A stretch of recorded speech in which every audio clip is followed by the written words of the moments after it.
साथियों, गीता प्रेस जैसी संस्था सिर्फ धर्म और कर्म से नहीं जुड़ी है, बल्कि इसका एक राष्ट्रीय चरित्र भी है। गीता प्रेस भारत को जोड़ती है, भारत की एकजुटता को सशक्त करती है। देश भर में इसकी 20 शाखाएं हैं। देश के हर कोने में रेलवे स्टेशनों पर हमें गीता प्रेस का स्टॉल देखने को मिलता है। 15 अलग अलग भाषाओं में यहां से करीब 1600 प्रकाशन होते हैं। गीता प्रेस अलग अलग भाषाओं में भारत के मूल चिंतन को जन जन तक पहुंचाती है। गीता प्रेस एक तरह से एक भारत श्रेष्ठ भारत की भावना को प्रतिनिधित्व देती है।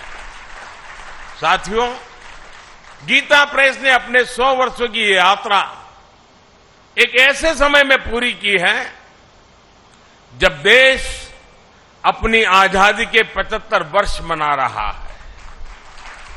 इस तरह के योग केवल संयोग नहीं होते। 1947 के पहले भारत ने निरंतर अपने पुनर्जागरण के लिए अलग अलग क्षेत्रों में प्रयास किए। अलग अलग संस्थाओं ने भारत की आत्मा को जगाने के लिए आकार लिया।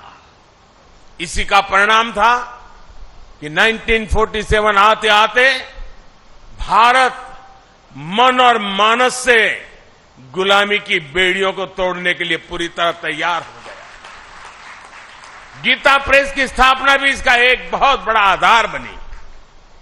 100 साल पहले का ऐसा समय जब सदियों की गुलामी ने भारत की चेतना को धूमिल कर दिया था। आप भी जानते हैं कि इससे भी सैकड़ों साल पहले विदेशी आक्रांताओं ने हमारे पुस्तकालयों को जलाया था। अंग्रेजों के दौर में गुरुकुल और गुरु परंपरा लगभग नष्ट कर दिए गए थे। ऐसे में स्वाभाविक था कि ज्ञान और विरासत लुप्त होने की कगार पर थे। हमारे पूज्य ग्रंथ गायब होने लगे थे। जो प्रिंटिंग प्रेस भारत में थे वो महंगी कीमत के कारण सामान्य मानवी की पहुंच से दूर थे। आप कल्पना करिए, गीता और रामायण के बिना हमारा समाज कैसे चला रहा होगा। जब मूल्यों और आदर्शों के स्रोत ही सूखने लगे तो समाज का प्रवाह अपने आप थमने लगता है। लेकिन साथियों, हमें एक बात और याद रखनी है। अधर्म और आतंक बलवान हुआ है। कितनी ही बार सत्य पर संकट के बादल मंडराए हैं, लेकिन तब हमें श्रीमद् भागवत गीता से ही सबसे बड़ा विश्वास मिलता है। यदा यदा ही धर्मस्य ग्लानिर्भवति भारत अभ्युत्थानम अधर्मस्य तदात्मानम सृजाम्यहम्।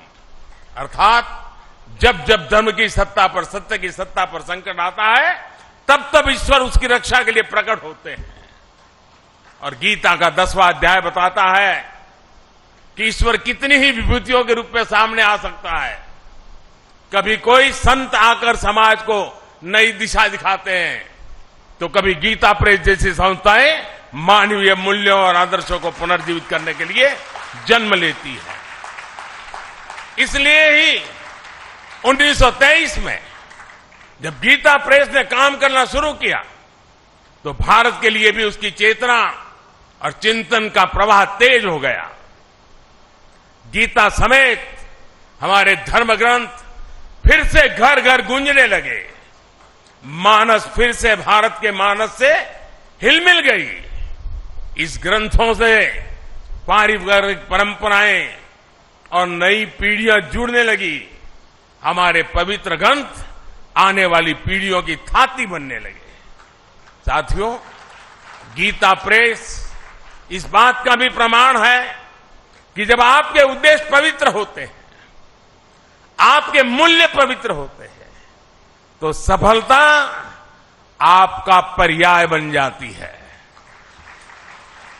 गीता प्रेस एक ऐसा संस्थान है जिसने हमेशा सामाजिक मूल्यों को समृद्ध किया है, लोगों को कर्तव्य पथ का रास्ता दिखाया है। गंगा जी की स्वच्छता की बात हो, योग विज्ञान की बात हो, पतंजलि योग सूत्र का प्रकाशन हो, आयुर्वेद से जुड़ा आरोग्य अंक हो, भारतीय जीवन शैली से लोगों को परिचित करवाने के लिए जीवनचर्या अंक हो, समाज में सेवा के आदर्शों को मजबूत करने के लिए सेवा अंक और दान महिमा हो, इन सब प्रयासों के पीछे राष्ट्र सेवा की प्रेरणा जुड़ी रही है, राष्ट्र निर्माण का संकल्प रहा है।